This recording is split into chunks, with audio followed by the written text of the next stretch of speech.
오늘 우리에게 주시는 하나님의 말씀은 마태복음 5장 1절로 10절입니다. 제가 봉독하겠습니다. 예수께서 무리를 보시고 산에 올라가 앉으시니 제자들이 나아온지라 입을 열어 가르쳐 이르시되 심령이 가난한 자는 복이 있나니 천국이 그들의 것이며 애통하는 자는 복이 있나니 그들이 위로를 받을 것이며 온유한 자는 복이 있나니 그들이 땅을 기업으로 받을 것이며 의에 줄이고 목마른 자는 복이 있나니 그들이 배부를 것이며 긍휼히 여기는 자는 복이 있나니 그들이 긍휼히 여김을 받을 것이며 마음이 청결한 자는 복이 있나니 그들이 하나님을 볼 것이며 화평하게 하는 자는 복이 있나니 그들이 하나님의 아들이라 일컬음을 받을 것이며 의를 위하여 박해를 받는 자는 복이 있나니 천국이 그들의 것임이라. 아멘. 오늘 말씀은 마태복음 5장 1절로 10절입니다. 산상수훈 팔복이라는 제목으로 우리가 함께 말씀을 나누겠습니다. 이 마태복음에는 예수님께서 하신 설교가 크게 5개의 묶음이 있어요. 그 중에 이제 첫 번째 묶음이 이제 산상수훈이라고 우리가 알고 있는 그 묶음이에요. 이걸 이제 일명 마태복음의 5대 강화라고 해요. 마태복음에 나오는 5개의 큰 설교 묶음을 이제 중심으로 마태복음이 쓰여져 있고, 이 5개의 큰 설교 묶음을 중심으로 해서 중심 주제가 이제 관통을 하는 거예요. 그래서 이거는 이제 마가복음이나 누가복음, 요한복음과는 전혀 다른 이제 구성이고, 산상수훈이라고 해서 예수님께서 산에 올라가셔서 중턱에 앉으셔서 말씀 전하기 시작해서 산상수훈 끝날 때까지 그렇게 긴 말씀을 전하셨냐? 그거는 아니죠. 여러 번에 걸쳐서 설교를 하신 거를 이제 묶어 놓은 거예요. 시간적으로는 뭐가 앞에 있고 뭐가 뒤에 있을 수는 있어요. 장소적으로도 조금씩 차이가 있을 수는 있어요. 하지만 이제 그 공통점은 한 가지 있다면은 이 산상수훈에 나오는 말씀이 전체적으로 그 흐름 속에서 관통하는 말씀이라는 거죠. 마태가 예수님의 제자인 이 마태가 예수님으로부터 이제 받은 설교와 말씀들이 이제 정리가 되어서 이게 기록이 돼 갖고 나온 거예요. 어떤 사람은 마태가 굉장히 뛰어난 지성인이고, 그래서 이 성경을 이렇게 기록하고 쓸 때도 이렇게 뛰어난 어떤 그걸 가지고 썼다고 생각을 하는데, 물론 그걸 하나님 다 사용하셨죠. 그렇지만 이거는 마태의 창작물이 아니에요. 예수님께서 하셨던 말씀들을 이렇게 편집을 한 거예요. 이것도 성령의 인도하심을 따라서 이게 된 거죠. 우리는 그렇게 이제 믿고 있습니다. 어쨌든 이 말씀이 나오는 이런 배경들을 이렇게 보게 된다면, 예수님께서 이렇게 산상수훈의 말씀을 시작하시는 것은 예수님의 공생에 처음 시작하셨을 때 갈릴리에서 회당을 이렇게 중심으로 회당을 순회하시면서 유대인들에게, 갈릴리 지역에 있는 유대인들에게 예수님께서 말씀을 전하셨죠. 성경을 설교하시고 하나님의 나라에 대해서 전파하시고, 그리고 그 하나님의 나라가 임하는 실제를 이 갈릴리 지역에 살고 있는 유대인들에게 보여주셨어요. 병이 고침을 받고 귀신이 떠나가는 그런 일들. 하나님의 나라가 선포가 되고 그 하나님의 나라가 실제로 임하게 되니까 그 현장 속에서 많은 변화가 일어났죠. 병자가 고침받고 귀신이 떠나가고 하나님의 통치가 이루어지는 증거들이 막 나오기 시작을 해요. 제자들은 그것을 보면서 이게 하나님 나라구나 이렇게 배웠어요. 온 유대에서 예수님의 어떤 그런 기적의 소문을 따라 나온 많은 무리들이 있었어요. 성경에 나오는 이제 갈릴리 지역과 요단강 저편과 뭐 유대 지역과 이 전체 이런 이 큰 묶음 안에 있는 많은 사람들이 예수님에 대한 소문을 듣고 나왔어요. 이 사람들을 우리가 일명 무리라고 하죠. 제자들하고 이제 구분되는 이 무리들은 어떤 이유로 예수님께 나왔냐면, 이게 하나님 나라구나라고 하는 그것을 보고 나온 게 아니고 기적을 보고 나왔어요. 내가 병 고침 받아야 되겠다. 저분이 기적을 일으키는 분이다. 이제 그런 이유를 가지고 나온 사람들이 굉장히 많았죠.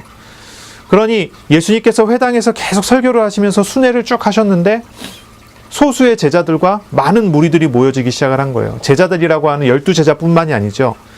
우리가 성경에 이름이 기록되지 않은 또 70인의 제자도 있고 여러 제자들이 있어요. 마지막에 예수님께서 부활하신 다음에 예수님께서 120문도하고 같이 있었다고 기록이 되죠. 이제 이 120문도 안에는 예수님의 이제 가룟 유다를 제외한 제자들과 70인 제자들과 또 그 외의 사람들이 또 있는 거예요. 어쨌든 예수님은 이 사람들을 다 데리고 이제 이동을 하신 겁니다. 이동을 하셨어요.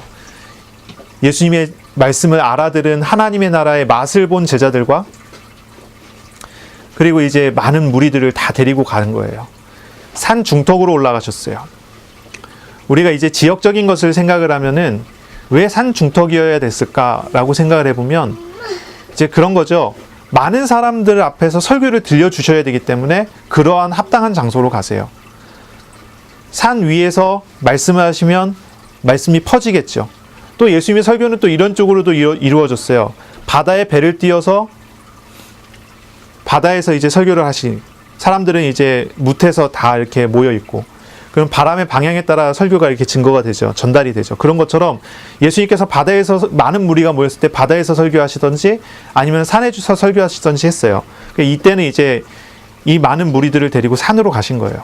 산에서 이제 예수님은 산 중턱에서 설교하시기 시작합니다. 예수님께서 앉으셨어요. 그리고 예수님이 앉으신 그 자리에 옆에 주변에 가까이에 제자들이 쭉 앉았고요. 그리고 그 뒤에 무리들이 이렇게 다 섞여 있습니다. 그런 중에 예수님께서 설교를 하시는데 이게 산상수훈이에요. 이 산상수훈 하면은 여러분 어떤 이미지가 떠오르세요? 율법주의자들은 이야기를 해요. 산상수훈은 예수님께서 새로운 율법을 주신 거다. 기존에 있는 율법보다 더 강화된 새로운 율법을 주셨다. 율법주의자들은 그렇게 생각을 하고 그렇게 얘기를 해요. 사실 이제 산상수훈 자체는 기존에 있는 율법에 대한 해석에 가깝죠. 오히려 해석이에요. 해석. 살인하지 말라 하는 이야기를 들었는데 내가 살인하지 않았다고 살인하지 말라는 죄를 범하지 않은 게 아니다. 그런 말씀이 있어요. 형제를 두고 라가라 하는 자, 형제를 바보 취급하는 사람은 이미 살인한 것이다. 간음하지 말라는 이야기를 들었는데 간음하지 않았다고 죄를 범하지 않은 게 아니라 마음으로 음욕을 품은 자는 이미 간음했다. 이게 기존에 있는 율법을요, 아예 뭐랄까요? 재해석이라고 해야 되나요? 본질을 다 드러내는 그런 해석에 가까워요. 그러니까 새로운 율법을 주신 것도 아니에요. 본질을 다 드러내는 그런 설명이고 그런 내용이에요. 그리고 목적이 뭐냐면 이것은 제자들을 가르치기 위한 목적이에요. 제자를 가르치기 위한 목적. 새로운 율법에 대한 말씀을 통해서 율법주의자들인 바리새인을 정죄하길 원하셨다라든지 아니면 사두개인이나 이런 어떤 이스라엘 지도층들의 죄를 지적하기 원하셨다? 그렇게 해석하는 경우도 있는데 그게 사실은 이제 예수님의 목적이라기보다는 좀 많이 나간 얘기고 예수님께서 여기서 설교하시는 목적은 분명해요. 제자들에게 가르치는 거예요. 제자들에게 뭘 가르칩니까? 제자들에게 하나님의 나라의 완전성에 대해서 가르치는 거예요. 하나님 나라의 완전성. 제자들은요, 일단 이 제자들은 뭘 봤냐면 하나님의 나라의 맛을 봤어요. 맛. 이게 하나님 나라구나. 하나님께서 임하시면 이런 일이 벌어지는 거야. 저와 여러분들 어떻습니까? 예수 그리스도를 영접하고 그 하나님 나라의 맛을 보지 않았습니까? 하나님이 다스린다는 게 이런 거구나. 이런 맛을 보지 않았어요?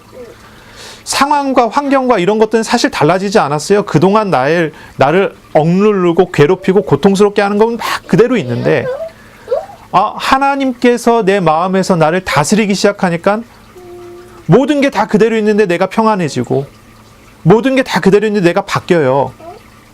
하나님의 나라가 뭔지 하나님의 통치가 뭔지 여러분 맛을 보지 않았습니까? 예수 그리스도를 영접해서 믿은 사람들에게 하나님께서 보여주신 것은 하나님이 다스린 거, 하나님이 함께하는 거, 하나님이 구원하신 게 어떤 것인지에 대한 맛을 보여주세요. 제자들에게 그러한 맛을 분명히 보여주신 거예요. 제자들을 부르실 때 보여주셨고 회당을 돌면서 설교하시고 하나님 나라를 선포하시면서 그것을 쭉 보이셨어요. 갈릴리 온 지방을 돌아다니면서 회당을 순회하시면서 그걸 보이시고 그리고 난 다음에 비로소 예수님께서 제자들을 데리고 어디로 가냐면 산으로 가셔서 거기서 앉아서 산상수훈이라는 말씀을 통해서 제자들에게 이 하나님의 나라의 맛을 본 정도가 아니라 이 하나님 나라에 합당한 사람이 어떤 사람인지에 대해서 설교하기 시작하는 거예요. 그러니까 이제 맛만 보고 떨어져 갖고 그냥 막 다시 예전처럼 돌아가도록 만드는 게 아니라 맛을 보고 그 하나님 나라를 유지할 수 있는 그 비밀이 뭔지를 가르치는 설교예요. 이 산상수훈이. 그래, 이 산상수훈이 얼마나 중요하겠어요. 굉장히 중요한 거거든요. 근데 이 산상수훈을 오해하면 이제 자꾸 다른 얘기를 하는 거예요.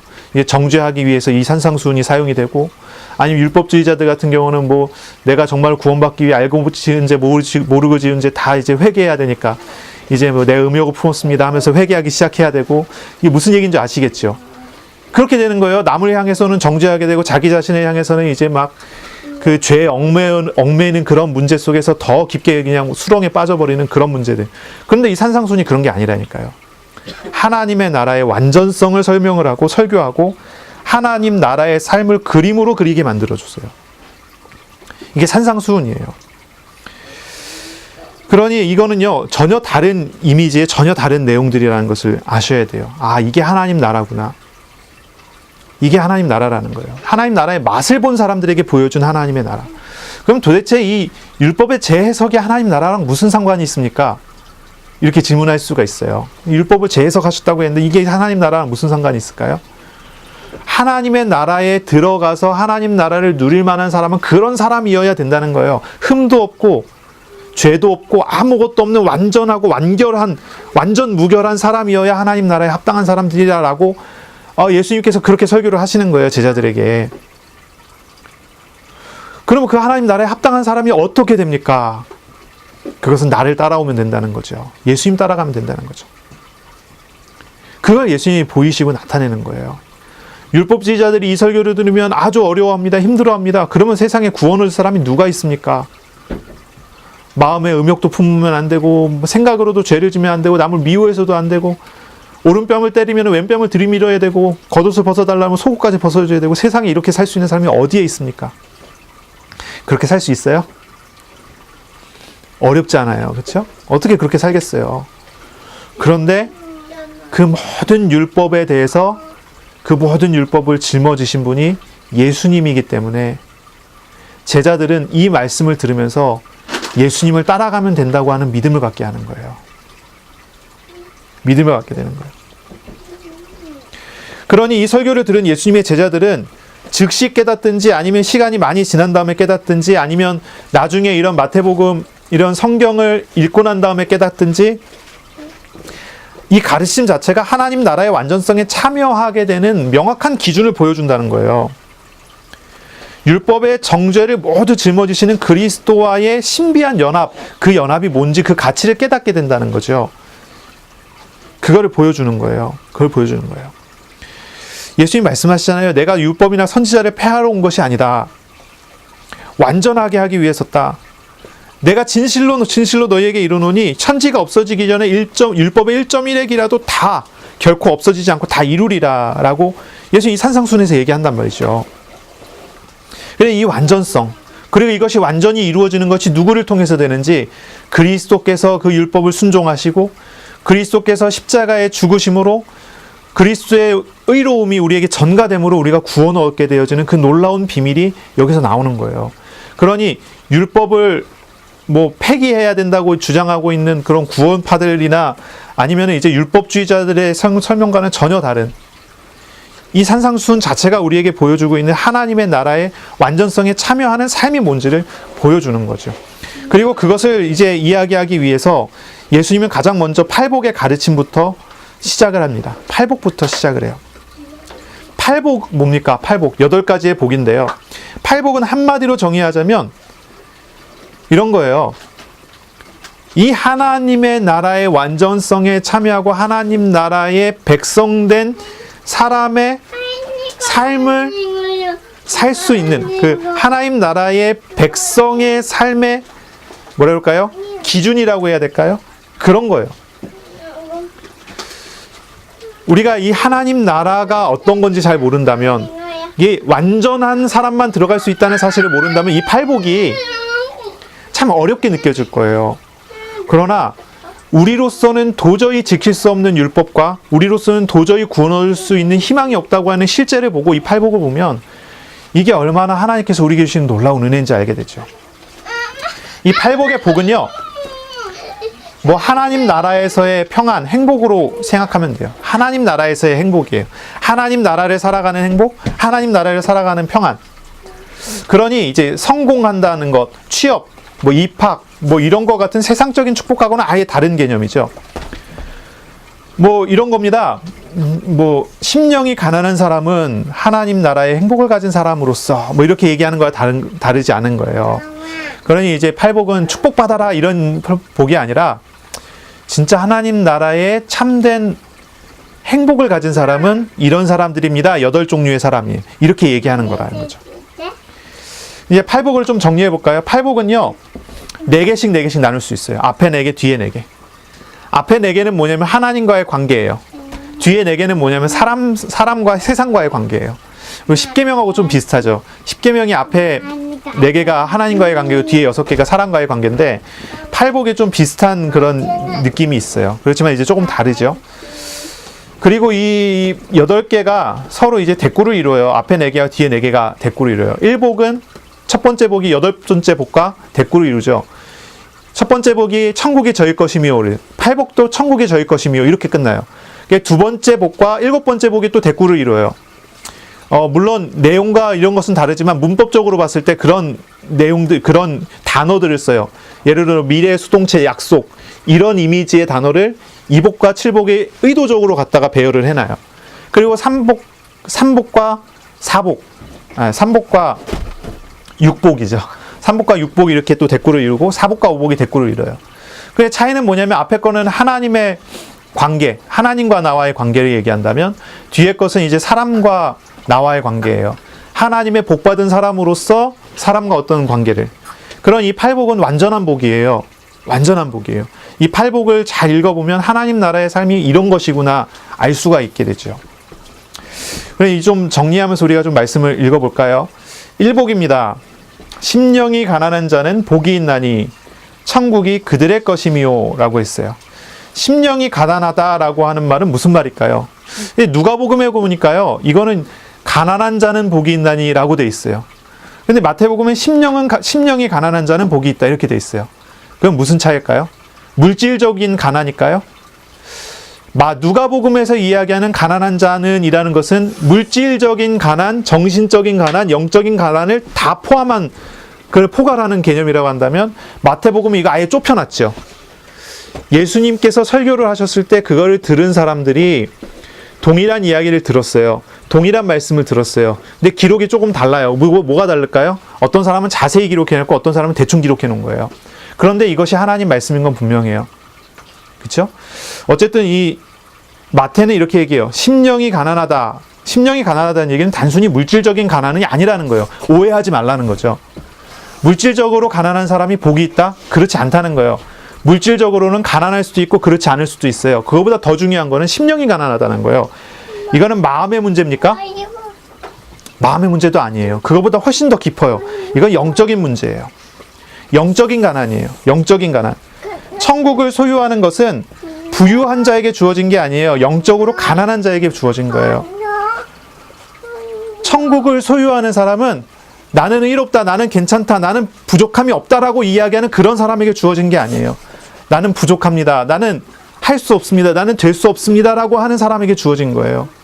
왜냐하면 이 천국 자체가 우리가 이 뒤에 이제 다음 주, 그 다음 주에 우리가 읽어 나가겠지만 율법을 비추어서 봤을 때 하나님 나라에는 완전을 요구하기 때문이에요. 그 완전에 합당한 사람이 없어요. 근데 합당하다고 착각하는 사람들이 있죠. 그 사람들이 이제 바리새인 같은 사람들. 그런 사람들은 복이 없어요. 그런 사람들에게는 천국이 없어요.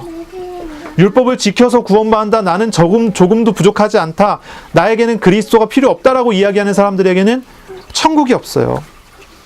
그러나 정반대로 하나님 나라를 바라보고 말씀을 바라보고 영적인 실상을 바라보고 나 자신을 바라볼 때 나는 없습니다. 나는 할 수가 없습니다. 나는 될 수가 없습니다.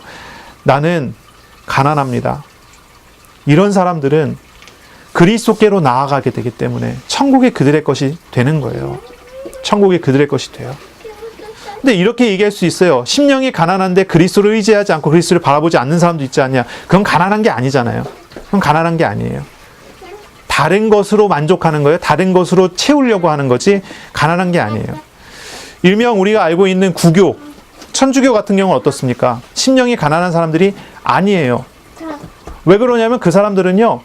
하나님의 은혜를 입어서 내가 풍족해져야 되는 그런 교리를 가지고 있어요. 그래서 천주교 교리에 따라가면요. 그렇게 되는 거예요. 아, 내가 예수님 믿어서 내가 예수님의 의를 받아서 내가 의롭게 될 수가 있어요. 그러면 그다음부터 내가 열심히 선행을 해갖고 선행을 한 그것이 나에게 의가 돼갖고 내가 스스로 만족하게 되는 거예요. 그런데 우리 개신교는 어떻습니까? 특히 우리 개혁교회는 어떻습니까? 전혀 달라요. 우리는 끝까지 만족할 수가 없어요. 성경이 우리에게 이야기해요. 사도 바울은 끝까지 만족할 수 없었어요. 끝까지 자기 자신이 죄인임을 알았어요. 어떤 방법을 써도 자기는 의로워지지 않아요. 오직 주님의 의를 의지할 뿐이에요. 그러니 우리는 그래요. 신앙이 그래요. 천국을 누리는 사람은 어떤 사람입니까? 어떤 사람이 천국을 누릴 수 있냐면 끝까지 예수님을 의지할 수 있는 사람, 의지해야 되는 사람이 천국을 누리는 사람이 되는 거예요. 이것이 이제 일복이에요. 일복. 완전한 사람만, 죄가 없고 의롭고 하나님의 뜻에 어긋남이 전혀 없는 완전한 사람만이 하나님 나라의 백성을 자격을 가진 사람이에요. 그런데 그렇게 될 수 있는 사람이 없기 때문에 우리가 성경을 통해 알잖아요. 그렇게 배웠잖아요. 그렇게 될 수 있는 사람이 없기 때문에 오직 죄인을 위해서 오셨고 율법을 다 지키셨고 택한 자의 죄를 다 짊어지고 대속하여 죽으시고 부활하신 예수 그리스도를 영접하고 바로 그 그리스도와의 신비한 연합이 된 사람만이 하나님 나라의 백성이 되는 거예요. 심령이 가난하다는 말은 자신의 이러한 영적인 문제, 영적인 가난을 바로 본다는 말이에요.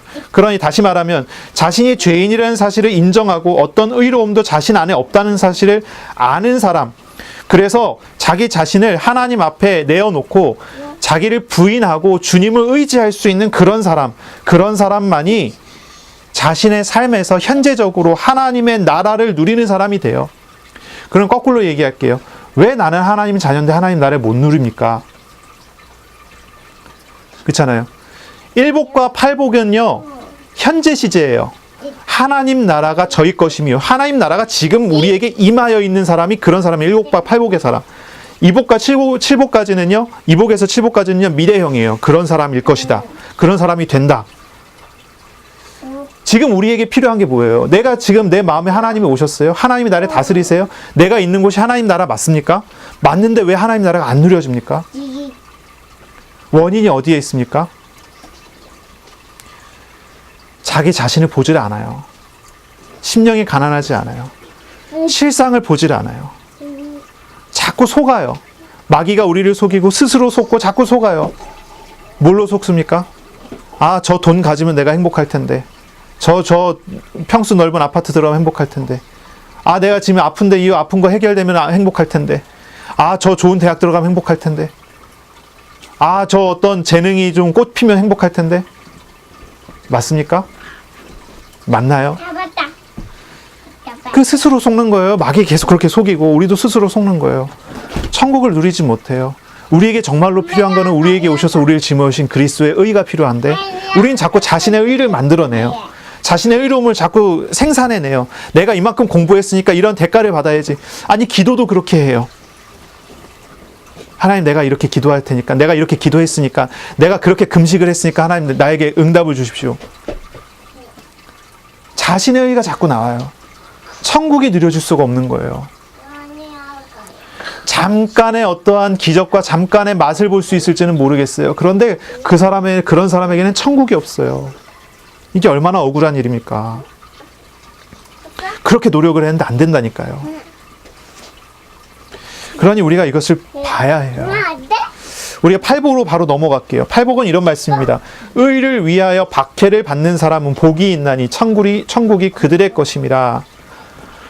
자기를 부정하고 예수님을 따르는 사람, 자기를 부정하고 예수님을 쫓는 사람은 천국의 백성이고 천국의 삶을 사는 사람이에요. 그렇죠? 그 사람이 천국과 같아요. 그 마음이 천국으로 바뀌어요. 상황과 환경과 바뀌지 않아도 자신은 천국의 삶을 살 수가 있게 되죠. 바로 이러한 사람이 세상 속에 들어가서, 이러한 사람이 사람 앞에 들어가서, 사건 앞에 들어가서 뭐 해야 합니까? 자기를 부정하는 삶을 현장 속에서 사람들 앞에서 살게 되면 그것이 천국이 그들의 것임이 되는 거예요. 천국이 그 사람의 삶의 세상 가운데 현실 속에서 임하는 실제를 보게 되는 거예요. 하나님의 나라를 현실에서 누리는 사람은 어떤 사람입니까?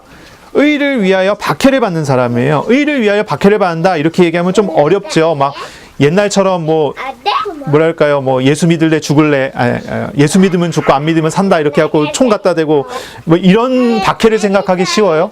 물론 이것까지 다 포함되는 거지만 분명히 우리가 좀 정리하자면 이런 거예요. 하나님의 나라를 누리는 사람은 필연적으로 죄를 미워하게 돼 있고 의로우신 주님을 섬기는 사람일 수밖에 없어요. 그래서 죄된 세상과 죄된 사회와 죄된 우상을 가지고 있는 사람들과 마찰이 있을 수밖에 없는 거죠. 그러나 그런 마찰 속에서 타협하지 않고 죄와 우상을 따라주지 않고 믿음을 선택해 나가고 믿음의 과정을 가게 되는 거예요. 그것을 두고 이렇게 표현하는 거예요. 이를 위하여 박해를 받는 사람. 예수 믿을래, 예수 안 믿을래, 죽을래 이런 식의 박해까지 다 포함이 되지만 우리의 삶에서도 마찬가지예요. 우리는 자꾸 현장에서 사람 만날 때 타협하거든요. 사람 만날 때 자꾸 그런 부분들을 타협하거든요. 근데 그런 게 타협이 아니라 믿음으로 결정 내리고 믿음으로 결단 내리는 그런 사람. 그런 사람에게 어떻게 하신다고요? 하나님의 나라가 누려지는 은혜를 주시는 거예요. 그런 은혜를. 그런 역사를 주시는 거예요. 그러니 뭐 해야 돼요? 우리가 가장 먼저 자기를 부인하고 자기 십자가를 지고 사람들을 만났을 때도 내가 손해를 보더라도 주님을 의지하는 믿음으로 자기 십자가를 지는 거예요. 자기 십자가를 진다는 말의 의미는 그런 거예요. 나 자신에 대해서 나를 부정하는 거죠. 그리고 사람과 세상 앞에서 자기 십자가를 진다는 건 뭐겠어요? 예수님으로 인해서 욕을 먹을 각오를 하는 거예요. 그런 어떤 과정들입니다. 그리고 우리가 이복을 봐야 되겠습니다. 이복은 뭡니까? 애통하는 자는 복이 있나니 그들이 위로를 받을 것이요 라고 합니다. 애통하는 자는 복이 있다. 이것도 하나님과의 관계예요. 애통한다. 어떤 것이 참된 애통입니까? 어떤 사람이 복된 사람입니까? 하나님 앞에서 자신이 죄에 묶여 있고 죄에 얽매여 있다는 실제를 알고 그것으로 애통하는 사람. 그런 사람이 복된 사람이에요. 하나님의 위로를 받습니다. 위로를 받아요. 그냥 죄를 미워하고 그냥 죄를 그냥 잊어버리고 그냥 내 거 아니야 해버리는 게 아니라 진실로 애통하는 사람. 아, 내가 진짜 여기 얽매여 있구나. 슬프다. 주님을 바라봐야 되는데, 주님을 따라가야 되는데, 주님을 섬겨야 되는데 내 육신이 연약함 때문에 애통하는 거예요. 사도 바울이 그러지 않습니까? 베드로가 그러지 않습니까? 자신의 약함을 보며 애통하는 겁니다. 자신의 약함을 보고 슬퍼하는 겁니다. 우리의 고통, 우리의 괴로움, 우리의 현재에 대해서 하나님께서 우리를 위로하실 것입니다. 참된 애통하는 자에게. 근데 이제 어떤 사람 같은 경우는 전혀 다르죠. 뭘 애통합니까? 아, 이번에 뭐랄까요, 그 수도가 터져갖고 돈이 억수로 들어가게 생겼어요. 아, 돈 1,000만 원 들어가게 생겼어요. 아, 진짜 애통하네. 그런 애통이 아니잖아요. 그런 애통이 아니에요. 사람과의 관계 속에서, 현장과의 관계 속에서, 현실 속의 관계 속에서의 어떤 나타나는 육신적인 것에 대한 애통이 아니라 더 근본적인. 제가 그러더라고요. 이번에 이제 이 공사를 하게 되니까 제 마음에 어떤 게 오냐면, 아, 돈 아깝다 이 생각이 드는 거예요. 그 생각이 들면서 애통하게 되는 거예요. 하나님, 내가 이렇게 돈에 매여 있습니다. 하나님 바라봐야 되는데, 하나님으로 만족해야 되는데, 하나님이 아니라 이렇게 나를 얽매는 게 이 내 안에 있는 이 죄성이 이렇게 무섭네요, 하나님. 그게 애통이 돼요. 그런 애통. 여러분 아십니까? 하나님이 우리를 위로하신다는 게 어떤 말인지 아십니까? 하나님이 우리의 생각과 마음을 다스릴 뿐 아니라 우리의 모든 것을 주관하신다는 것을 알게 하시고 그렇게 우리를 만들어 가시는 것입니다. 참된 위로가 어디에서 옵니까? 우리의 심각한 현재를 정말로 짊어지신 그리스도 안에서 오는 거예요. 7복입니다. 화평하게 하는 자는 복이 있나니 그들이 하나님의 아들이라 일컬음을 받을 것이며 했습니다. 화평하게 하는 자, 화평하게 한다는 말은 반대로 이야기하면은 분열시키고 싸우게 하고 분리시키는 사람들을 지칭하는 거예요. 그렇죠? 그런 사람들, 그런 현재를 지칭하는 거예요. 하나님의 나라의 백성다운 삶이 무엇입니까? 세상에서 어떻게 살아가야 됩니까? 죄에 대해서 애통하는 사람이면서 동시에 하나님의 위로를 받는 사람이면서 동시에 세상에서 싸우지 않고 세상의 죄를 보며 애통하는 사람. 그런 사람이에요. 아, 저 사람은 진짜 예수님 진짜 믿는 사람이야. 이렇게 평가를 받아요. 누가 그런 사람으로 평가를 받을까요? 누가 그런 사람을 평가받아요? 세상을 보며 애통하는 사람, 사람을 보며 애통하는 사람이에요. 이게 화평케 하는 사람이에요. 이게 뭐 잘못 생각하면 어떻게 생각하냐면 하나님의 말씀을 내세우면서 분열시키는 사람들이 있어요. 그렇죠? 하나님의 말씀을 내세우면서 분열시켜요. 분쟁시키고 싸우게 만들고 하나님 말씀을 내세우면서. 그런 사람은 하나님의 아들이라 이렇게 받지 못하는 거죠. 또 어떤 사람이 있냐면 이런 사람이 있어요. 이유가 어땠던 간에 무조건 화해하고 이유가 어땠던 간에 무조건 합하라. 그런 사람들이 있어요. 민감한 얘기 하자면 이런 얘기예요. 옛날에 몇 년 전에 우리나라 부산에서 WCC라고 그래갖고 세계 기독교 협의회가 들어왔어요. 이 사람들은 어떤 사람들이냐면 기독교라는 이름 붙여놓은 단체가 다 모였어요. 전부 다 모였어요. 기독교, 천주교, 그리고 뭐 정교회도 모이고, 이게 각종 저쪽으로 가 있어. 각종 우리가 이단시하는 사람들도 들어와 있고, 이 WCC 같은 경우는 옛날에 어떤 일이 있었냐면 예수무당 같은 사람들도 갔다가 막 굿도 시키고 막 그랬어요. 예, 그런 단체예요. 이제 그런 단체는 하나가 되게 해야 된다. 우리가 하나가 돼야 된다. 하나가 돼야 된다고 하는 그런 외침을 계속 하면서 하나가 돼야 된다고 이야기를 하는 거예요. 그런데 우리 교단 같은 경우는 절대 거기에 참여하지 않습니다. 왜 참여하지 않나요? 그거는 하나가 되는 게 아니라 변질시키는 거라고요. 화평케 하는 자가 복이 있어요. 하나님의 아들이라 일컬음을 받아요. 그런데 그 화평케 한다는 것이 무조건 분리시키는 게 아니라 무조건 합하게 만드는 게 아니라는 거예요. 분명한 기준이 있어요. 분명한 내용이 있어요. 뭡니까? 죄에 대해 애통하고 사람을 바라보면서 사람의 죄와 죄성과 문제를 바라보면서 애통하는 사람이에요. 그것이 화평케 하는 길이가 되는 거지. 이거를 제외하고 화평한다. 복음을 빼고 화평한다. 그럼 화평이 아니에요. 변질시키고 무너지게 만드는 거예요. 결국 WCC 같은 운동에 참여한 교회와 참여한 목사님들과 참여한 교단들은 많이 변질돼요. 많이 변질돼요. 제 학부 때 배웠었던 교수님 중에 한 분이 어떤 분이 있었냐면 신약을 가르치는 교수님이었거든요.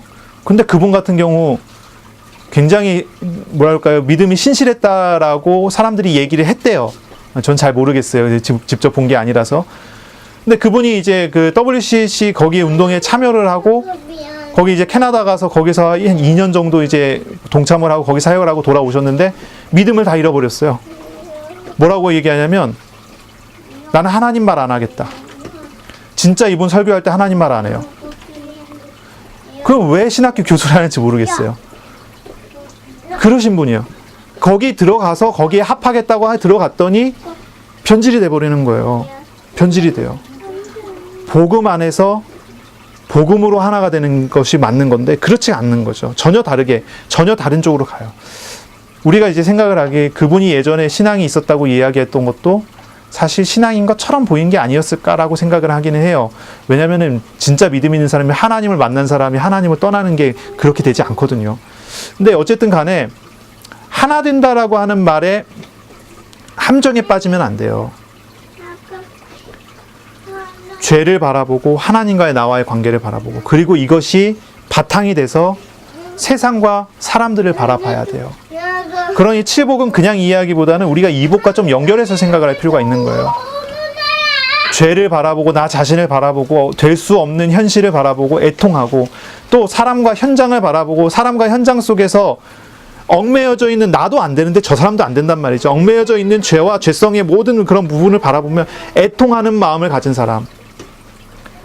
그리고 그러한 행동을 하고 그러한 말을 하게 될 때 어떻습니까? 그런 사람이 하나님의 아들이라 일컬음을 받는 복을 받는 사람이에요. 그런 사람이어야 합니다. 자, 3복을 보겠습니다. 3복입니다. 온유한 자는 복이 있나니 그들이 땅을 기업으로 받을 것이며, 온유한 자는 복이 있나니 그들이 땅을 기업으로 받을 것이다 그랬어요. 온유하다는 말은 무슨 말이겠어요? 사실 이제 그 마음이 심령이 가난하다고 하는 말과 좀 비슷한 이미지가 있어요. 온유하다는 말은 겸손하다는 말이고요. 또 이제 뭐 내가 권력을 가지고 있는데 권력을 휘두르지 않는다는 그런 말, 의미가 담겨져 있어요. 싸우지 않는다. 그런 얘기예요. 누군가 나를 공격해 와도 내가 힘이 있어도 그걸 휘두르지 않고 싸우지 않고 겸손하게 하나님 앞에 서는 사람. 그런 사람은 온유하다라고 표현을 해요. 땅을 기업으로 받는다는 말은 뭐냐면, 땅을 기업으로 받는다는 말은 이제 구약에서 이제 기업이라는 단어가 있죠. 기업. 땅을 기업으로 받는다는 거는 하나님의 나라의 복을 받는다라는 말이에요. 그러니 이제 일복하고 좀 비슷한 이미지죠. 천국이 저희 것이며 라고 했는데, 여기는 천국이 그들의 것이 되는 게 아니라 아예 그의 소유인데 풍성해진다는 그런 의미로 우리가 생각할 수가 있어요. 그러니 하나님의 나라를 사는 사람으로서 하나님의 나라를 누리는 온유함을 얻게 되면, 가지게 되고 그 온유함을 누리게 되면 하나님의 나라가 더욱 풍성하고 더욱 살아있는 은혜를 누리게 된다. 이렇게 우리가 받아들이고 생각할 수가 있겠습니다. 육복을 보겠습니다. 육복은 마음이 청결한 자는 복이 있나니 그들이 하나님을 볼 것이다 라고 합니다. 마음이 청결하다는 말은 순수함을 이야기해요. 순수함. 그러니까 겉과 속이 다르지 않단 말이에요. 겉과 속이 다르잖아요.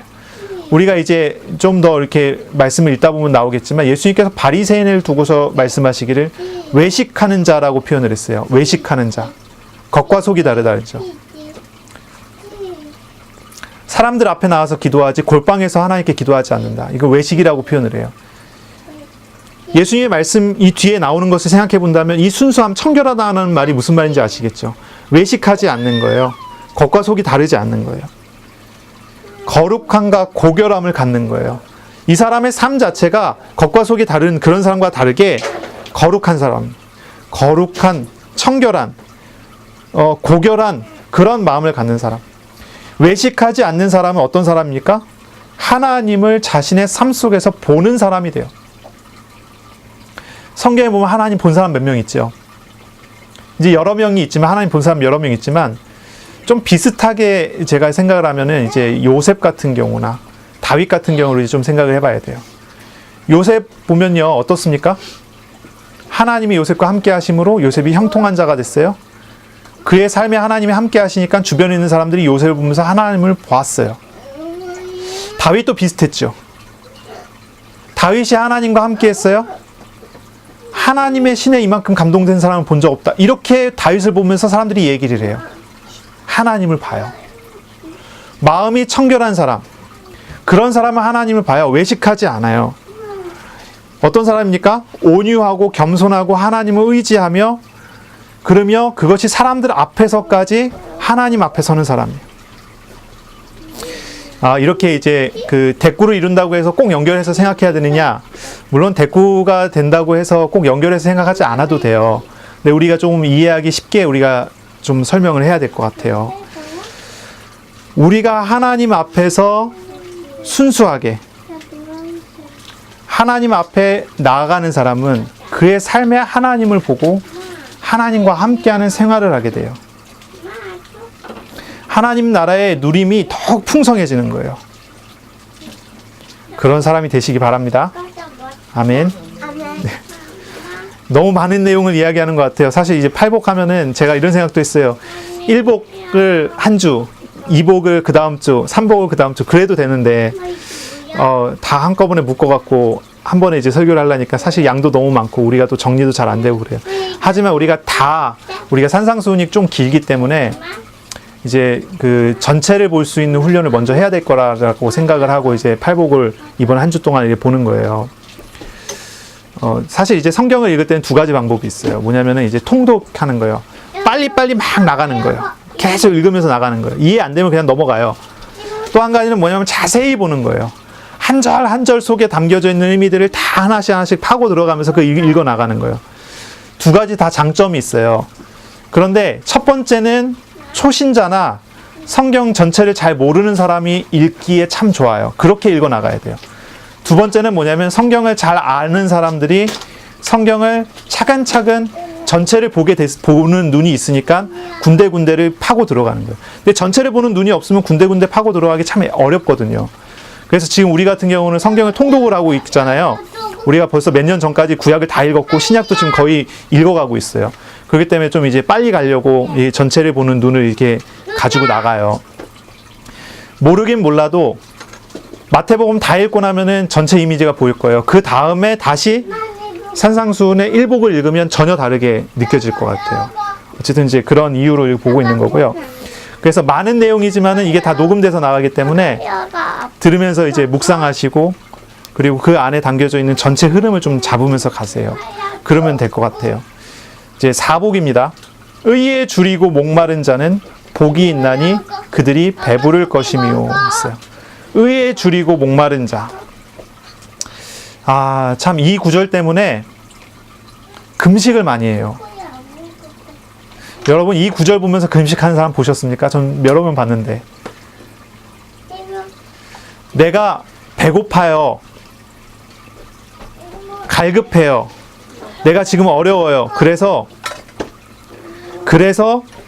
기도하는 거예요. 금식하면서. 배부르게 하실 거니까.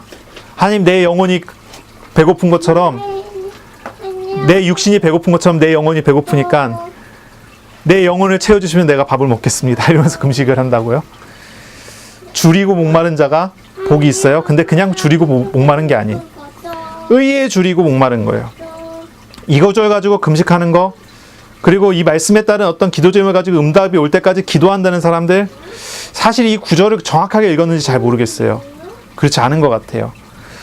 이 구절은 그런 식으로 받아들이기는 좀 어려운 거예요. 이거는 뭐냐면 하나님 앞에서 자신 앞에서 자신의 삶에서 나 자신을 돌이켜보면서 애통한다고 하는 말씀하고 좀 연결돼요.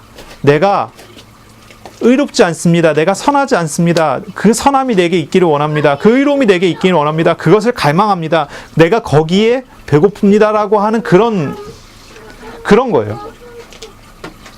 내가 선하지 않다고, 내가 의롭지 않다고, 내가 온전하지 않다는 사실을 확인하고 알게 될 때마다 그것이 발견되어질 때마다 하나님 앞에 나아가고 하나님의 의를 구하고 하나님의 선하심을 구하는 거예요. 그런 사람에게 하나님께서는 언제나 충분한 선하심과 의로우심을 부으신다라고 하는 거예요. 그러니 이 구절이 가지고 있는 의미가 뭐예요? 금식하라는 얘기가 아니잖아요. 그렇죠? 내가 어떤 기도 제목이 있는데 그 기도 제목을 성취시켜 주십시오가 아니란 말이에요. 내가 이런 어떤 갈급함이 있는데 이 갈급함을 성취시켜 주세요. 그걸 위해서 기도하겠습니다가 아니에요. 나는 아닙니다. 나는 죄인입니다. 내가 주님의 완전함과 주님의 의로움을 구합니다라고 하는 그런 말. 그러니 1복부터 4복까지 한번 쭉 보시면 어떤 내용이에요? 결국은 관통해요. 자신이 죄인임을 알고 주님의 의로움을 구하는 내용으로 관통이 돼요. 5복을 볼게요. 5복. 긍휼히 여기는 자는 복이 있나니 그들이 긍휼히 여김을 받을 것이며. 내가 용서받은 것 같이 타인을 용서하는 것. 이거에 대한 이야기예요. 긍휼히 여기다. 긍휼이라는 단어를 제가 사전에서 쭉 찾아봤더니 여러 가지 이제 표현으로 이제 나오는데 그 중에서 이런 표현 좀 극단적이지만 긍휼이 이런 표현까지 다 포함이 돼요. 이런 얘기예요. 창자가 끊어질 것 같은 아픔으로 불쌍히 여긴다. 여러분 장염 걸려 보셨습니까? 창자가 끊어질 것 같은 아픔 느껴보셨습니까? 네. 그런 아픔이에요. 다른 사람 볼 때. 다른 사람의 아픔을 볼 때 그런 아픔이에요. 내가 그렇게 아파요. 그 사람의 아픔을 볼 때. 그런 사람이 어떤 사람이냐면 주님으로부터 그러한 긍휼의 여김을 받는 사람이라는 거예요. 다시 이제 볼게요. 5복부터 8복까지 보세요. 긍휼히 여긴다. 청결해요. 외식하지 않는다. 그리고 7복이에요. 화평하게 한다. 그 다음에는 의를 위하여 박해를 받는다. 이게 5복부터 7복까지 묶어보면 어떤 내용입니까? 은혜를 받아서 하나님과 함께하는 사람으로서 사람과 세상 속에서 내가 사람들을 어떻게 바라보고 세상을 어떻게 바라보고 사람을 어떻게 대하고 세상을 어떻게 대해야 되는 내용이에요. 내가 주님으로 받은 은혜를 가지고 긍휼히 여기고 외식하지 않고 그대로 있는 그대로 사람들을 바라보고 사람들을 대하고 그리고 사람을 바라보고 세상의 문제를 바라보고 애통하는 마음으로 화평케 하는 자가 되고 그리고 무엇보다도 의를 위하여 주님을 위하여 세상에서 싸울 줄도 아는 사람 박해를 받을 줄을 알면서도 나아갈 수 있는 사람. 그럼 팔복이 뭘 얘기합니까? 하나님 나라의 백성의 삶이에요. 하나님께서 다스리시고 통치하는 자의 합당한 생활이에요. 이것이 예수님께서 제자들에게 가장 먼저 가르친 제자도예요. 제자도의 설교예요. 하나님 나라의 맛을 본 사람들에게 예수님께서 제자들에게 이걸 가르친 거예요. 너희는 어떤 사람들이냐? 너희가 이런 사람이 되기를 바란다. 이런 사람이어야 된다. 너희들의 마음에 지금 무엇이 담겨 있느냐? 갈급함이 있어야 된다. 너희 것이 아니기 때문에. 그렇죠? 하나님의 의로움이지 사람의 의로움이 아니거든요. 하나님의 선하심이지 사람의 선함이 아니거든요. 그러니 주님을 의지하는 갈급한 마음으로 가난한 마음으로 자신이 죄인됨을 알고 주님을 더 의지하는 마음으로 자신의 연약함을 바라볼 때마다 애통하는 마음으로 의롭지 않음을 애통하며 주님의 의로움을 간구하는 그런 믿음으로 그런 신앙으로 주님을 의지함으로 육신적으로 싸우지 않고 하나님 나라의 통치 아래 순종하는 마음으로 나아가야 된다라고 하는 것이죠. 그리고 자신을 보듯이 타인을 긍휼히 여기는 그런 마음을 갖고 외식하지 않고 사람의 악함을 보고 애통하고 다른 사람을 바라보며 화평케 하는 자가 되고 하나님을 위한 그러한 삶을 사는 것. 이것이 제자가 살아가는 길이고 방법인 거예요. 이런 사람이 하나님의 나라를 누리는 겁니다. 이러한 사람이 세상에서 얽매이고 묶이고 빼앗기는 것이 아니라 하나님 나라의 천국의 비밀과 은혜들을 누리는 그런 삶을 살게 되는 것입니다. 저와 여러분은 이러한 은혜를, 이러한 축복을 누리시기를 바랍니다. 말씀하시는 하나님께서 우리와 함께 하시고 우리에게 말씀하시는 대로 이 말씀대로 우리에게 은혜를 주실 줄로 믿습니다. 여러분 기도하세요. 무엇보다도 정말로 말씀을 따라서 기도하는 그런 마음을 가지세요. 하나님께서는 우리에게 천국을 주셨습니다. 하나님 나라를 우리의 마음에 주셨고 우리의 현장에 주셨습니다. 그리고 그 나라를 누리는 중요한 비밀도 주셨습니다. 한마디로 요약이 돼요. 자기를 부인하고 자기 십자가를 지고 주님을 구하고 주님을 의지하라는 거예요. 그러한 마음으로 세상을 대하라는 거예요. 그러한 마음으로 사람을 대하라는 거예요. 그러면 어떻습니까? 하나님이 다스리십니다. 하나님이 통치하십니다. 하나님이 위로를 주실 것입니다. 하나님이 우리에게 배부르게 하실 거예요. 우리를 긍휼히 여기시고 우리의 삶에 하나님을 보는 눈을 열어주실 거고 하나님의 아들이라고 하는 그러한 축복을 그러한 일컬음을 받을 수 있도록 은혜를 주실 것입니다. 무엇보다 우리의 삶이 우리 자신이 봤을 때도 우리 주변 사람들이 봤을 때도 저 사람은 진짜 하나님 나라를 사는 사람이야 라고 하는 은혜를 부어주실 줄로 믿습니다. 그런 은혜를 누리시기 바랍니다. 기도하겠습니다. 하나님 감사합니다. 오늘도 우리에게 말씀하시고 우리로 주님을 더욱 잘 믿어 나아가는 그러한 믿음, 그런 신앙을 허락하시니 감사합니다. 말씀하신 대로 하나님께서 말씀하신 대로 함께 하시는 것을 경험하고 누리게 하여 주옵소서. 말씀하시는 하나님을 찾고 찾으며 주님과 참 교제가 이루어지는 한 주간이 되도록 은혜 허락하여 주옵소서. 우리의 모든 것을 주관하시는 하나님께 감사하고 예수님 이름으로 기도합니다. 아멘.